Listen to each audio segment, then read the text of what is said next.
Hello दोस्तों, yes पलंजल का स्वागत है। आप लोग कैसे हैं? आई होप आप लोग अच्छे हैं। दोस्तों आज हम बात करने वाले हैं यूरिन एग्जामिनेशन में हम की पॉइंट देखेंगे। मतलब जो यूरिन एग्जामिनेशन है, चाहे हमारा फिजिकल यूरिन एग्जामिनेशन हो गया, केमिकल यूरिन एग्जामिनेशन हो गया, माइक्रोस्कोपिक एग्जामिनेशन हो गया, इसमें हम देखेंगे कौन कौन से पॉइंट इंपॉर्टेंस थे।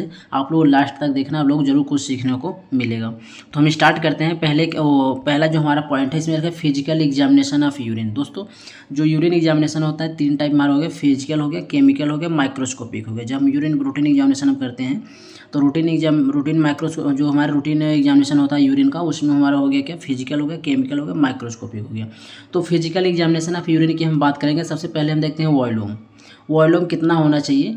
Normal average daily volume of urine is about 1200 से लेके 1500 ml। मतलब नॉर्मल एवरेज हम डेली बात करेंगे वॉल्यूम कितना होना चाहिए, तो 1200 से लेके 1500 ml पर डे होना चाहिए, डेली होना चाहिए। अगर नॉर्मल रेंज की बात करेंगे 24 आवर्स में यूरिन हमारे पास आउट कितना होता है, तो 600 से लेके 2000 ml तक, 600 ml से लेके 2000 ml तक नॉर्मल रेंज है 24 आवर्स में। अब नॉर्मलिटीज़ की बात करेंगे। नॉर्मलिटीज वैसे हमारा होगा, किसी का अगर इससे ज़्यादा वॉल्यूम में यूरिन पास आउट हो रहा है पर डे या इससे कम हो रहा है तो एब नॉर्मलिटीज़ क्या होंगे? तो एब नॉर्मलिटीज हम देखेंगे पॉलीयूरिया। पॉलीयूरिया किसको बोलते हैं? जब मोर देन 2000 ml पर 20 आवर्स, मतलब 20 आवर्स में अगर 24 घंटे में या एक दिन में पूरा 24 आवर्स में 2000 ml से अगर ज़्यादा यूरिन पास आउट हो रहे हैं तो उसे बोलते हैं पॉलीयूरिया। पॉलीयूरिया किस कंडीशन में पॉलीयूरिया होता है? डायबिटिक मेलाइटस में या डायबिटिक इंसिपिडस में। दो टाइप हमारे डायबिटीज़ होते हैं, डायबिटिक मेलाइटस और डायबिटिक इंसिपिडस में। तो पॉलीयूरिया हमारा क्या हो गया? जब 2000 ml से ज़्यादा यूरिन पास आउट होता है 24 आवर्स में। ओलिगोरिया, ओलिगोरिया में क्या होता है दोस्तों? लेस देन 500 ml, 500 ml अगर से कम अगर पास आउट यूरिन हो रहा है 24 आवर्स में तो उसे बोलते हैं ओलिगोरिया। किस कंडीशन में होता है? शॉक हो गया या एक्यूट नेफ्राइटिस में हो गया, जो हमारे नेफ्राइटिस में नेफ्रॉन जो हमारे होते हैं उसकी वजह। एनुरिया हो गया। एनुरिया क्या होता है दोस्तों? Complete suppression of urine formation as a renal failure. Anuria मतलब होता है कि ये तो इस कंप्लीट यूरिन जो है पास आउट हो, जो बन रहा है वो बनना बंद हो जाए, जिससे हमारा रीनल फेल्योर हो जाए, किडनी हमारी फेल हो जाए। तो कंप्लीट सप्रेशन मतलब यूरिन जो है कम्प्लीटली क्लोज हो जाना, बंद हो जाना, या पास आउट मत होना बिल्कुल, या फॉर्मेशन मत होना यूरिन का। तो लेस देन कितना होता है? तो अगर हो भी रहा है तो लेस देन 100 ml। अगर 100 ml 24 आवर्स में हो रहा है तो क्या होगा? एनुरिया हो गया। अब हम देखते हैं कलर। कलर की बात करेंगे। जो यूरिन का कलर क्या होता है? तो नॉर्मल यूरिन का कलर कैसा होता है? पेल येलो कलर होता है, या डार्क अंबर या स्ट्रॉ कलर होता है, डिपेंडिंग ऑन द कंसंट्रेशन। अगर जैसे कभी कल देखते हैं यूरिन का जो कलर होता है कि अगर यूरिन जांच कराने गए, कभी कभी देखते हैं अगर आप लोग डेली पेशाब जब करेंगे, यूरिन पास आउट करते हैं तो ऐसा लगता है कि यूरिन का हमारा जो पेशाब का हमारा कलर है चेंज है। कलर का चेंज क्यों? जैसे कोई हमने मेडिसिन ले लिया या हमने कुछ ऐसा डाइट ले लिया, जैसे क्या है कि जो यूरिन का है वो कलर चेंज आ जाता है। ऐसा नहीं है कि यूरिन का आपने मेडिसिन कुछ खा लिए तो उसकी वजह से आपका यूरिन कलर चेंज हो रहा है, आपको यूरिन में प्रॉब्लम है, ऐसा कोई दिक्कत नहीं है। लेकिन वो आपका डिपेंड करता है कि आपने पिगमेंट जो हमारा यूरोक्रोम है उसकी वजह से कैसा कलर आ रहा है, या हमने डाइट कौन सा लिया है, तो उससे आपसे चेंज हो जाता है। अगर हम अपीयरेंस की बात करेंगे तो नॉर्मल हमारा जो यूरिन का अपीयरेंस होता है क्लियर होता है। Normal urine is usually clear होता है। अगर यूरिन अगर कैसा हमें टर्बिड दिख रहा है तो हमें इसमें प्रेजेंट होता है ल्यूकोसाइट्स प्रेजेंट हो सकता है, एपिथेलियल सेल्स प्रेजेंट हो सकते हैं। फैट और काइल अगर प्रेजेंट है, अगर फैट भी है यूरिन में हमारे काइल से हैं तो कैसा कलर देगा? मिल्की कलर देगा। किसका देखने में कैसा लगेगा? यूरिन मिल्की कलर लगेगा, मिल्की टाइप का, जैसे हमारे दूध होते हैं ना, मिल्की ऐसा दिखेगा। नॉर्मल अगर हमारा कलर कैसा होता है? क्लियर हमारे होते हैं, ट्रांसपेरेंट। मतलब अगर हमें यूरिन देखेंगे तो हमारा यूरिन कैसा दिखेगा? क्लियर दिखता है। अपीयरेंस कैसा दिखेगा? क्लियर दिखेगा। अगर क्लाउडी हो रहा है या टर्बिट आ रहा है तो इसका मतलब हो गया ल्यूकोसाइट्स प्रेजेंट है, एपिथेलियल सेल्स प्रेजेंट है। अगर फैट और काइल अगर प्रेजेंट है तो कैसा दिखेगा? मिल्की। अगर कि मिल्की कलर में अगर यूरिन दिख रहा है, देखने में अपीयरेंस मिल्की कलर है, तो फैट और काइल्स हमारे क्या है? प्रेजेंट हैं यूरिन में। अगर present of red blood cells, अगर आरबीसीज प्रेजेंट हैं तो गिव यूरिन टर्बिट दिखेगा या स्मोकी अपीयरेंस, स्मोकी अपीयरेंस दिखेगा। मतलब स्मोकी, जैसे हम स्मोकी करते हैं ना वैसा दिखेगा, धुएं की तरह। It may appear cloudy if amorphous phosphate are present in alkaline urine, या amorphous urates are present in acidic urine. अगर क्लाउडी है तो इसलिए देखता है जैसे अगर कोई एमॉर्फस फॉस्फेट जो हमारे होते हैं, if amorphous phosphate are present in alkaline urine, ये तो एमॉर्फस हमारा फॉस्फेट जो है वो प्रेजेंट होता है एल्कलाइन यूरिन में, और एमॉर्फस जो हमारे यूरेट्स होता है प्रेजेंट होता है एसिडिक यूरिन में, उसकी वजह से भी क्लाउडी दिखता है। एमॉर्फस फॉस्फेट अगर वाइड प्रेसिपिटेट है तो क्या होगा, उसमें हम जब एसिड ऐड करेंगे, amorphous phosphate form white precipitate with dissolve when the acid is added. दोस्तों अगर जैसे हमने यूरिन का जब जांच करते हैं, यूरिन में अगर हमने ऐड किया है एमॉर्फस फॉस्फेट, अगर उसमें प्रेजेंट है, एमॉर्फस फॉस्फेट अगर प्रेजेंट है तो वाइड प्रेसिपिटेट अगर दिख रहा है, अगर हम उसमें एसिड को ऐड करते हैं तो डिजॉल्व हो जाता है। अगर एमॉर्फस यूरेट्स हमारा अगर प्रेजेंट है तो पिंक कलर का प्रेसिपिटेट डेवलप होता है, वो डिजॉल्व हो जाता है जब हम उसको हीट करते हैं। ये हमारा हो गया अपीयरेंस। अब अगर सेडिमेंट की बात करेंगे, जैसे कि कभी भी यूरिन को हम सेडिमेंट देखेंगे तो यूरिन में सेडिमेंट रहता है। जैसे यूरिन हमने कलेक्ट किया है, यूरिन के नीचे देखेंगे तो कुछ सेडिमेंट क्या है इकट्ठा हुए रहते हैं। जो सेडिमेंट है उसमें हमारे एमॉर्फस फॉस्फेट भी हो सकते हैं, एमॉर्फस यूरेट्स भी हो सकते हैं, ल्यूकोसाइड्स भी होते हैं, फिथियल सेल्स भी हो सकते हैं। कुछ टाइम तक हम उसे स्टैंड करके रख देते हैं किसी टेस्ट ट्यूब में या किसी बोट कंटेनर में, तो उसमें नीचे में सेडिमेंट बढ़ जाता है। सेडिमेंट को जो अगर उसे माइक्रोस्कोपिक करेंगे तो माइक्रोस्कोपिक जो सेडिमेंट होता है उसी का हम माइक्रोस्कोपिक करते हैं। या तो हम सेंट्रीफ्यूज से सेंट्रीफ्यूज करके सेडिमेंट कलेक्ट करते हैं, या तो हमने क्या करें कंटेनर में किसी में या टेस्ट ट्यूब में हमने यूरिन को कलेक्ट करके रख दिए, कुछ टाइम के लिए, कुछ सम टाइम के लिए उसके देखेंगे नीचे सेडिमेंट मिल जाता है। तो वो जो सेडिमेंट है वो माइक्रोस्कोप में जब देखेंगे उसमें हमारे डिफरेंट टाइप यूनिट्स हमारे दिखेंगे, या कैल्शियम ऑक्जिलेट दिखेंगे, पस सेल्स दिखेंगे, एपिथेलियल सेल देखेंगे, अगर बैक्टीरियल से दिखेंगे तो उसमें देखने को मिलता है सेडिमेंट फॉर्मेशन, जो हमारा सेडिमेंट होता है। ऑर्डर की अगर हम बात करेंगे तो ऑर्डर में प्रेजेंस ऑफ कीटोन बॉडी, जब कीटोन अगर बॉडी हमारे प्रेजेंट है यूरिन में तो कैसा ऑर्डर होगा इसका, स्वीट और फ्रूटी स्मेल आएगा। कंटामिनेटेड यूरिन विद बैक्टीरिया, अगर बैक्टीरिया है कंटामिनेटेड, अगर यूरिन जो हमारा है बैक्टीरिया कंटामिनेटेड हमारा है। Pungent smell due to the formation of ammonia, तो जो उसमें बैक्टीरिया प्रेजेंट होता है उसकी अमोनिया का फॉर्मेशन होता है, उसकी वजह से पगनेट स्मेल आता है। The urine of an infant with phenylketonuria give musty odour, अगर हमारे जो इन्फेंट हैं उसमें फेनिल कीटोनोरिया हमारा गिव तो कैसा होता है, मस्टी यूरिन होता है, मस्टी ऑर्डर आता है। अगर हम पीएच की बात करेंगे, पीएच एक स्केल होता है, या तो हम जब अगर हॉस्पिटल में अगर कहीं हम देखेंगे तो वहाँ पे एक पीएच पेपर होता है, वो लिटमस पेपर जिससे हम जांचें करते हैं कि हमारा एल्कलाइन यूरिन है या हमारा एसिडिक यूरिन है। तो pH a freshly voided urine usually slightly acidic and pH range 4.6 से लेके 7.0 तक होता है। अगर एवरेज की बात करेंगे यूरिन का कितना होता है, 6 होता है। नॉर्मल जो यूरिन अगर फ्रेश जो यूरिन है अगर वो कैसा होता है, स्लाइटली एसिडिक होता है, स्लाइटली एसिडिक होता है। अगर पीएच रेंज की बात करेंगे तो 4.6 से लेके 7.0 होता है। अगर एवरेज की हम बात करेंगे पीएच का 6.0 होता है। ये high protein intake and injection of acidic fruits, अगर कोई जैसे पर्सन है अगर उसने हाई प्रोटीन ले रखा है, इंटेक किया है, या कोई फ्रूट्स खट्टे जो एसिडिक फ्रूट्स हैं वो अगर खाए हुए हैं तो कैसा यूरिन होगा, एसिडिक यूरिन होगा। ये diet that high in vegetable, अगर मतलब कि किसी ने ज़्यादा वेजिटेबल्स लिया है या सिट्रस फ्रूट लिया है तो कैसा होगा यूरिन, एल्कलाइन यूरिन होगा। अगर हम उसका पीएच चेक करेंगे तो पीएच जो होता है दोस्तों, पीएच मीटर से हम जब पीएच पेपर से करते हैं, जैसे हमारा ब्लू लिटमस पेपर अगर है तो रेड कलर है तो इसका मतलब होता है एसिडिक हमारा है। ब्लू लिटमस पेपर और हम यूरिन में डिप करते हैं तो अगर कलर चेंज नहीं हो रहा है तो हमारा एल्कलाइन है। अगर कलर चेंज हो गया रेड हो रहा है तो एसिडिक हमारा हो गया ब्लू लिटमस पेपर, और हमारा ब्लू लिटमस पेपर जो हमारा अगर कलर चेंज नहीं हो रहा है तो एल्कलाइन हमारे हो गया, एल्कलाइन यूरिन है।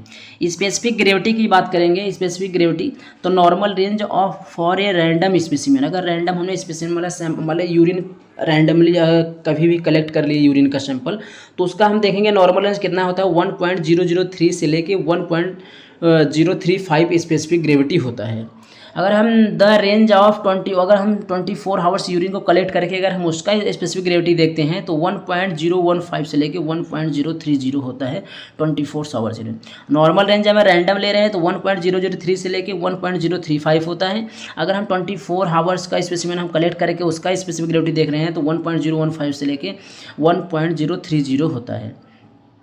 डायबिटिक इंसिपिडस में जो specific gravity of urine very low, जो डायबिटीज़ इंसिपिडस वाले पेशेंट होते हैं ये उनका सैंपल जो कलेक्ट किया उनकी स्पेसिफिक ग्रेविटी क्या होती है, वेरी लो होती है। क्यों वेरी लो होती है, वाइल डायबिटीज मेलाइटस की specific gravity is high due to the presence of the glucose in urine. जो डायबिटिक मेलाइटस होते हैं उनकी स्पेसिफिक ग्रेविटी हाई होता है, और डायबिटिक जो इंसिपिडस हैं उनकी जो स्पेसिफिक ग्रेविटी होता है लो होता है, क्योंकि जो हमारे डायबिटिक मेलाइटस हैं उसमें presence of the glucose in urine high due to the presence of the glucose in urine में हमारे ग्लूकोज प्रेजेंट होता है, उसकी वजह से डायबिटीज मेलाइटस में क्या होते हैं, स्पेसिफिक ग्रेविटी हाई होता है, किसकी तुलना में, डायबिटीज इंसिपिडस की तुलना में।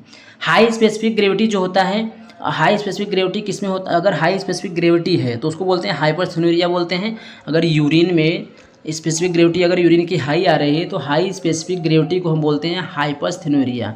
हाइपरथेनूरिया में हो गया क्या, स्पेसिफिक ग्रेविटी हाई, मतलब स्पेसिफिक जो ग्रेविटी है हाई। किस में हाई होता है, डिहाइड्रेशन हो गया, प्रोटीनूरिया हो गया, इंक्लेम्पसिया हो गया, लिम्फोइड नेफ्रोसिस हो गया, ईटीसी। इसमें क्या हो गया, हमारा हाइपरथेनूरिया होते हैं जिसमें हाई स्पेसिफिक ग्रेविटी बोलते हैं। अगर फिक्स स्पेसिफिक ग्रेविटी है तो उसको बोलते हैं आइसोथेनूरिया, जिसका 1.010 है। हाई जो हमारा हाई स्पेसिफिक ग्रेविटी है अगर 1.0350 से अगर ज़्यादा है तो उसको बोलेंगे हाइपरथेनूरिया, मतलब हाई स्पेसिफिक ग्रेविटी। और फिक्स अगर स्पेसिफिक ग्रेविटी है, अगर किसी का अगर 1.010 है तो फिक्स स्पेसिफिक ग्रेविटी है तो उसको बोलते हैं आइसोथेनूरिया। लो स्पेसिफिक ग्रेविटी है तो हाइपरथेनूरिया बोल देंगे। लो स्पेसिफिक ग्रेविटी को हाइपरथेनूरिया बोलते हैं। कितना से लो होना चाहिए, 1.007 से लो होना चाहिए। किस में लो होता है, हाइपरटेंशन में, डायबिटीज इंसिपिडस में और प्रोटीन माल न्यूट्रिशन। दोस्तों हम केमिकल एग्जामिनेशन देखते हैं। केमिकल एग्जामिनेशन में ऑफ यूरिन का देखेंगे, तो केमिकल एग्जामिनेशन में हम प्रोटीन का देखेंगे, glucose, ketone bodies, occult blood, bile salt, bile pigment और यूरोबिलोनोजेन। तो केमिकल एग्जामिनेशन में हम इसके यूरिन के की पॉइंट हम देखेंगे। तो यहाँ पे हम देखते हैं सबसे पहले प्रोटीन्स। जो प्रोटीन है, एस्टिमेशन ऑफ जो प्रोटीन हम करते हैं यूरिन में, तो प्रोटीन में अगर हमारे यूरिन में अगर प्रोटीन प्रेजेंट है तो बोलते हैं उसको प्रोटीन यूरिया बोलते हैं जब प्रोटीन प्रेजेंट होता है हमारी यूरिन में। तो प्रोटीन जो है जो हम यूरिन में टेस्ट करते हैं वो दो मेथड से हम करते हैं, सल्फोसल्फिक एसिड मेथड से या हीट एसिडिक एसिड मेथड से। अगर हम इसमें देखेंगे प्रोसीजर की हम बात करेंगे तो प्रोसीजर में क्या होता है, अगर सल्फोसल्फिक एसिड मेथड द्वारा हम कर रहे हैं तो पहले हम क्या करते हैं, टेस्ट ट्यूब लेते हैं। टेस्ट ट्यूब में 3 to 4 ml हम ले लेते हैं, यूरिन ले लेंगे। इसके बाद उसमें क्या करते हैं, हम ऐड करते हैं 2 से 3 ड्रॉप हम सल्फोसल्फिक ऐड करेंगे टॉप पर। अगर ऑब्जर्व करते हैं टर्बिटी आफ्टर 5 मिनट्स में, तो अगर फॉर्मेशन अगर नहीं हो रहा है, टर्बिट अगर ऊपर पोर्शन पे अगर यूरिन में टर्बिटी नहीं शो हो रहा है तो प्रोटीन अब्सेंट है। अगर फॉर्मेशन हो रहा है, दिख रहा है हमें टर्बिटी है, तो प्रोटीन हमारा क्या है, प्रेजेंट है। अब हम देखते हैं ग्लूकोज देखेंगे। तो ग्लूकोज को अगर हमारे यूरिन में ग्लूकोज प्रेजेंट होता है ग्लूकोयूरिया बोलते हैं, ग्लूकोसूरिया बोलते हैं। तो इसमें हमारा क्या है, मेथड में देखें बेनेडिक्ट से क्वालिटेटिव टेस्ट द्वारा हम करते हैं, बेनेडिक्ट मेथड द्वारा हम करते हैं। इसमें हम देखेंगे तो जो स्मॉल अमाउंट में जो हमारा ये स्मॉल अमाउंट ऑफ ग्लूकोज 2 से लेके अगर 20 मिलीग्राम पर डेसीलीटर है प्रेजेंट होता है तो फास्टिंग में तो हमारे यूरिन में डिटेक्टेबल नहीं है। अगर केमिकल मेथड द्वारा हम कर रहे हैं, जैसे हम बेनेडिक्ट मेथड द्वारा अगर करेंगे 2 से लेके 20 मिलीग्राम पर डेसीलीटर अगर प्रेजेंट है ग्लूकोज तो यूरिन में जो है डिटेक्ट नहीं हो पाएगा केमिकल मेथड द्वारा। अगर इससे ज़्यादा होगा तब डिटेक्टेबल होगा। The present of chemically detectable amount of glucose in urine is called glycosuria. अगर इतना अमाउंट में अगर ग्लूकोज प्रेजेंट है यूरिन में जो डिटेक्ट हो जाए केमिकल मेथड द्वारा तो उसे बोलते हैं ग्लाइकोसूरिया। इसका मतलब है यूरिन में हमारा ग्लूकोज जो लेवल है वो बढ़ा हुआ है, अगर हमें शो हो रहा है केमिकली डिटेक्टेबल अमाउंट, मतलब केमिकली मेथड से जब हम डिटेक्ट करेंगे अगर डिटेक्ट हो रहा है तो इसका मतलब है कि ग्लूकोज वो है प्रेजेंट है हमारे यूरिन में, उसको बोलते हैं glycosuria. Various clinical condition related to the glycosuria और फॉलो, डिफरेंट जो हमारे वेरियस कंडीशंस हैं, किस कंडीशन में हमारे होते हैं। या अगर हमारा जो रीनल हमारा है, रीनल थ्रेशोल्ड जो हमारा अगर इसमें डिफेक्ट हो जाएगा तो ग्लूकोज हमारा जितना होगा नॉर्मल की अगर हम बात करेंगे तो 150 से लेकर 170 मिलीग्राम पर डेसीलीटर होता है। अगर ये नॉर्मलिटी हो जाएगी तो इससे ज़्यादा हो जाएगा, 200 से 250 हो जाएगा मिलीग्राम पर decilitre. When the glucose exceed the renal threshold the tubules can not resolve. अगर ग्लूकोज ज़्यादा बढ़ जाता है तो रीनल हमारा जो थ्रेशोल्ड है वो इतना क्या होता है उसका रिजॉल्व नहीं कर पाता। All of the filtered glucose and then glycosuria occurs. इसके बाद जब फिल्टर नहीं हो पाएगा तो हमारे यूरिन में पास आउट, उसे हम ग्लाइकोसूरिया बोलते हैं। The main reason of glycosuria is hyperglycaemia. जो मेन रीजन है ग्लाइकोसूरिया का, अगर हाइपरग्लाइसीमिया है उस कंडीशन में भी हमारा क्या होता है, ग्लाइकोसूरिया हो जाता है। Elevated the blood sugar level, जब ब्लड शुगर हमारा क्या हो जाता है, इंक्रीज हो जाता है। जैसे ब्लड शुगर में हमारा इंक्रीज होगा तो उसमें हमारा ग्लाइकोसूरिया किसकी वजह से होता है, hyperglycaemia. Diabetic mellitus is the most common cause of the hyperglycaemia. जो डायबिटिक मेलाइटस है उसका मोस्ट कॉमन हमारा जो कॉजेज है क्या है, हाइपरग्लाइसीमिया। या ट्यूबुलर डिफेक्ट हो जाता है, जैसे ट्यूब्यूल्स हमारे जो हैं, ट्यूब्यूल्स अगर डिफेक्ट आ गया तो क्या होगा, decrease ability to the reabsorb glucose, जो रीअब्जॉर्ब करने की या एब्जॉर्प्शन जो करने की ग्लूकोज का कैपेसिटी है वो डिक्रीज हो जाएगी, या जो उसकी एबिलिटी है वो क्या हो जाएगा, डिक्रीज हो जाएगा। अगर नॉन पैथोलॉजिकल कंडीशन में हम देखेंगे, नॉन पैथोलॉजिकल केसेस में देखेंगे, जैसे प्रेगनेंसी हो गया, प्रेगनेंसी में क्या होगा, glycosuria is due to the lower renal threshold, तो ग्लाइकोसूरिया क्या हो जाएगा, लोअर हो जाता है रीनल थ्रेशोल्ड में। लैक्टोज में भी प्रेजेंट इन यूरिन, उस टाइम में क्या प्रेजेंट होता है यूरिन में, सॉरी दोस्तों, उस टाइम हमारे जो यूरिन है उसमें लैक्टोज हमारे प्रेजेंट होते हैं। जैसे हमारे ग्लूकोज में हमारे लैक्टोज हो गए, गैलेक्टोज हो गए, इसके बाद लैक्टोज हो गए, ये सब हमारे क्या हैं, शुगर के हमारे हैं। फ्रक्टोज हो गए, ये सब हमारे यूरिन में जो शुगर देखने को मिलते हैं वो हैं। स्ट्रेस और एनेथेक्सिस में होता है, इसमें भी हमारे क्या होते हैं, बढ़ जाते हैं। अब देखते हैं कीटोन्स बॉडी जो हमारा है, कीटोन्स हमारे क्या होते हैं। कीटोन अगर इनएडिक्वेट कार्बोहाइड्रेट, जो हम डाइट में अगर हम कार्बोहाइड्रेट ज़्यादा लेते हैं, इनएडिक्वेट मात्रा में ले रहे हैं, तो या हमारा डिफेक्ट जब होता है, defect in the carbohydrate metabolism जो हमारे बॉडी में मेटाबोलाइज होता है, उसमें अगर डिफेक्ट आ जाती है या कोई कमी आ जाती है, तो इससे क्या होगा, metabolise increase amount of fatty acid. तो हमारे जो मेटाबोलाइज हमारा होता है उसमें क्या होगा, हमारी बॉडी जो होगा इनक्रीज कर देता है अमाउंट ऑफ फैटी एसिड को। फिर due to the other intermediate product such as the ketone body, उसी में जो इंटरमीडिएट में जो हमारे प्रोडक्ट बनता है, मीडियम में जो हमारे मध्य में हमारे जो प्रोडक्ट बनता है उसी को हम बोलते हैं कीटोन बॉडीज। तो हमारा क्या होगा, कीटोन बॉडी हमारी इंक्रीज हो जाता है बॉडी ब्लड में। कीटोन बॉडी जो होता है 3 मेथड से हम उसको करते हैं। जैसे हमारा 3 टाइप्स का हमारा होता है, एसीटोन्स हमारा हो गया, डाई एसिडिक एसिड हो गया, या एसिडो एसिडिक एसिड हो गया, या बीटा हाइड्रोक्सी ब्यूटरिक एसिड। ये हमारे 3 टाइप के हमारे होते हैं, एसीटोन हो गया, या एसिडो एसिडिक एसिड हो गया, या beta hydroxy butyric acid. 3 type से हम डिवाइड करते हैं कीटोन बॉडीज़ का। अगर यहाँ देखें कीटोन बॉडी हमारा जब इंक्रीज होता है तो किस कंडीशन में होता है, इंक्रीज हमारा होता है डायबिटीज़ में हो गया, फास्टिंग या स्टार्वेशन हमारा हो गया, वोमिटिंग में, हाइपरथायरॉयडिज्म में, हाई फीवर में, और ब्रेस्ट फीडिंग में। अगर कीटोन हमारा जो कीटोन है, अगर कीटोन बॉडी हमारा इंक्रीज होता है, कीटोन यूरिया बोलते हैं, अगर कीटोन में पाया जाता है, अगर हमारी यूरिन में कीटोन अगर बढ़ा हुआ पाया जाता है तो या प्रेजेंट होता है कीटोन बॉडी, तो उससे बोलते हैं हम कि कीटोन यूरिया। अगर इसमें हम बात करेंगे जो कि कीटोन बॉडीज़ किस मेथड से हम करते हैं, तो रोथरा टेस्ट से हम करते हैं। रोथरा टेस्ट में हम नाइट्रोप्रोसाइड हम एजेंट यूज करते हैं, ये और एसीटोन और एसिटिक एसिड ये सब प्रेजेंट हमारे होते हैं। एल्कलाइन जो हमारा अमोनियम हाइड्रोक्साइड है उसकी प्रेजेंस में हम करते हैं। अगर हम बात करेंगे प्रोसीजर की, प्रोसीजर में क्या होगा, सबसे पहले हम लेंगे 5 ml यूरिन लेंगे किसी पास्चर पिपेट से टेस्ट ट्यूब में। उसके बाद हम उसमें 1 ग्राम रोथरा पाउडर ऐड करते हैं, 1 ग्राम रोथरास पाउडर हम ऐड करेंगे। उसके बाद उसमें क्या करेंगे, मिक्स करते हैं, मिक्स करेंगे अच्छे से। मिक्स करने के बाद उसमें 1-2 ml हम क्या करेंगे, अमोनियम हाइड्रोक्साइड हम उसमें डालते हैं जेंटली डाउन पे। उसके बाद क्या करते हैं, ऑब्जर्व करते हैं कि कलर कैसा है। पिंक कलर, अगर पिंक पर्पल रिंग शो हो रहा है कि नहीं हो रहा है, तो उसमें कलर देखेंगे। कलर में क्या देखेंगे, अगर no appearance of pink purple ring, अगर कलर ऐसा नहीं देगा पिंक पर्पल रिंग, तक कीटोन बॉडीज हमारा क्या है, अब्सेंट है। अगर appearance of pink purple ring दिख रहा है तो कीटोन बॉडीज हमारा क्या है, प्रेजेंट है। बाइल पिगमेंट अब देखते हैं। अगर बाइल पिगमेंट हमें यूरिन में चेक करना है तो हम फाउचेट्स मेथड द्वारा, हम फाउचर जो रेजेंट होता है फाउचर मेथड से हम उसको करते हैं। अगर हम बाइल पिगमेंट का देखेंगे कि हम प्रोसीजर कैसे कैसे करते हैं, सबसे पहले हम क्या करते हैं, 3 to 4 ml हम यूरिन ले लेते हैं।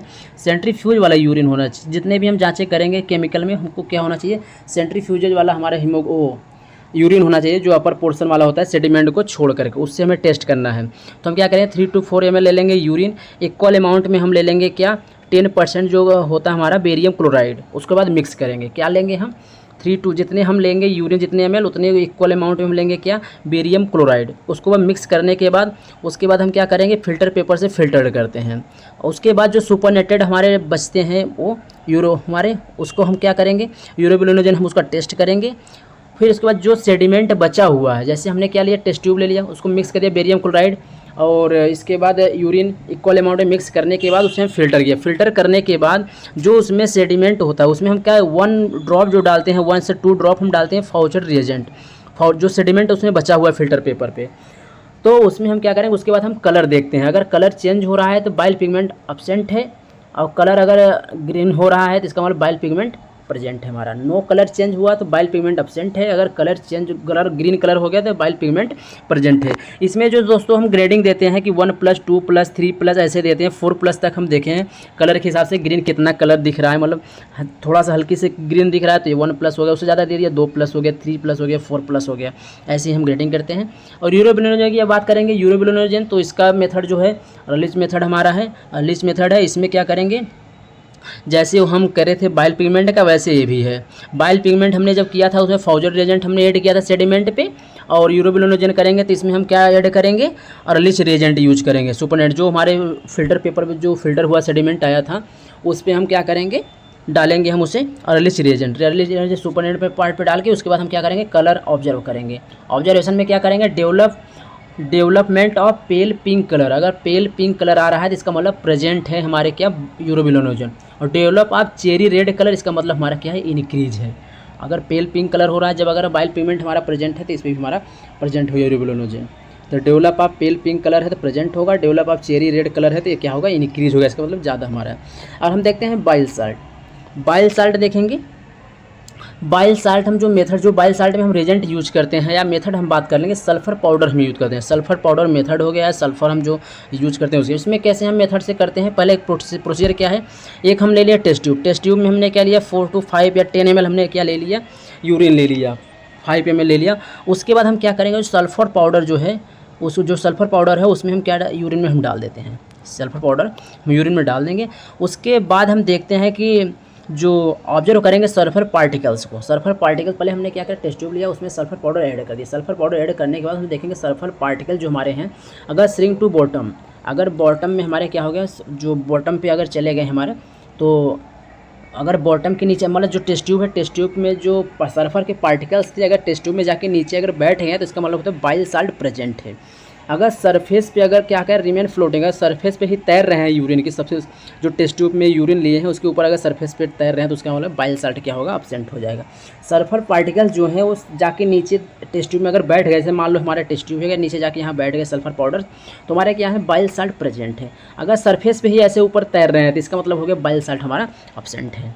अब हम देखते हैं ऑकल्ड ब्लड। ऑकल्ड ब्लड दोस्तों जो होता है जैसे कि हम उसमें स्टूल में भी जांच करते हैं कि हमारे ब्लड आ रहे हैं कि नहीं आ रहे हैं, और हम इसमें भी देखते हैं कि हमारे ब्लड आ रहे हैं कि नहीं, पेशाब में आ रहे हैं।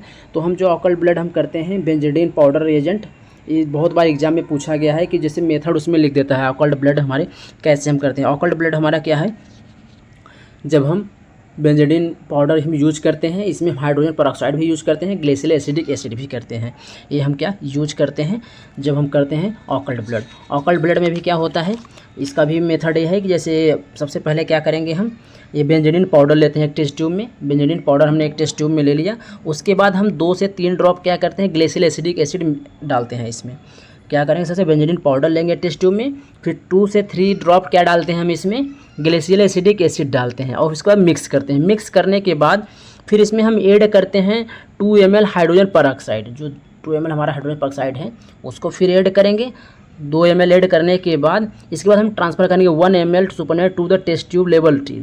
फिर 1 ml जो हमारा टेस्ट ट्यूब, जैसे हमारे 2 टेस्ट ट्यूब ले लिए, पहले में हम क्या करेंगे 1 ml ट्रांसफ़र कर दिए जो हमारा टेस्ट वाला है। उसके बाद हम ऐड करते हैं 0.5 ml ऑफ यूरिन। उसके बाद हम ऐड करेंगे 0.5 ml यूरिन ऐड करेंगे। ऐड करने के बाद मिक्स करेंगे। मिक्स करने के बाद फिर ऑब्जर्व करते हैं कलर। क्या करेंगे, 5 मिनट बाद उसका हम कलर ऑब्जर्व करेंगे कि कलर हमारा कैसा है। अगर नो कलर चेंज, अगर नो चेंज इन कलर, कोई कलर चेंज नहीं हो रहा है तो ऑकल्ड ब्लड इज एब्सेंट है। अगर colour change green to blue हो गया तो इसका मतलब प्रेजेंट है। इसका भी जो रीडिंग है ग्रेडिंग में देते हैं, ट्रेस हो गया, प्लस हो गया, 1+, 2+, 3+, 4+ में देते हैं। अगर फेल्ड ग्रीन है तो ट्रेस हो गया, ग्रीन है तो 1+ होगा, ग्रीनिश ब्लू है तो 2+ हो गया, ब्लू है तो 3+ होगा, डीप ब्लू है तो 4+ हो गया। तो इसका ग्रेडिंग में हम देते हैं, चाहे प्रोटीन हमारा होगा, चाहे ग्लूकोज हमारा हो गया, इसका कीटोन बॉडीज हो गया, हमारा बाइल साल्ट हो गया, बाइल पिगमेंट हो गया हमारा, या हमारा ऑकल्ड ब्लड हो गया। तो इसमें हिसाब से देते हैं। उसका हम कलर मैच करते हैं, टेस्ट ट्यूब में कलर हमारा कैसा है। तो जैसे हमने 1 ml ले लिया तो 1 ml हमारा जो नॉर्मल कलर कैसा दिख रहा है, उसके बाद जब यूरिन हमने ऐड कर दिया उसमें, उसके बाद मिक्स करने के बाद हम उसमें देख रहे हैं सुपरनेट जो हमारा पार्ट बचा हुआ उसका कैसा कलर है। तो आप जरा करके तो ऐसे ही देते हैं। नो कलर चेंज हो रहा है तो ऑकल्ड ब्लड एब्सेंट है, कलर चेंज हो रहा है तो ऑकल्ड ब्लड हमारा प्रेजेंट है। और इसमें हम देखेंगे अब अगला माइक्रोस्कोपिक एग्जामिनेशन। अगर माइक्रोस्कोपिक एग्जामिनेशन में हम दोस्तों जानेंगे तो सबसे पहले क्या करते हैं, माइक्रोस्कोपिक एग्जामिनेशन करने के लिए एक टेस्ट ट्यूब में हम यूरिन लेते हैं, यूरिन को क्या करें सेंट्रीफ्यूज करते हैं। सेंट्रीफ्यूज करना जो सेडिमेंट पार्टिकल्स जो बचता है उसको हम क्या करेंगे, स्लाइड बना करके 1 ड्रॉप रख के उसके बाद कवर स्लिप रख के हम क्या करते हैं, फोकस करते हैं। पहले 10x पे फोकस करेंगे, मतलब दिख रहा है कि नहीं दिख रहा, उसके बाद 100x पे हम 40x पे फिर 100 पावर x पे हम देखते हैं इसमें। तो माइक्रोस्कोपिक एग्जामिनेशन की हम बात करें, माइक्रोस्कोपिक एग्जामिनेशन में हम ल्यूकोसाइट्स हो गया, पस सेल्स हो गए, एपिथेलियल सेल्स हो गया, हमारे जो ढेर सारे कास्ट सेल्स हो गए और हमारे आरबीसीज हो गए, ईस्ट सेल बैक्टीरिया हो गए, स्पर्मेटोजोआ हो गया, इसे हम माइक्रोस्कोपिक में देखते हैं। तो आई होप दोस्तों इतना आप लोग समझ, नहीं समझ तो कमेंट बॉक्स में कमेंट करके पूछना। धन्यवाद।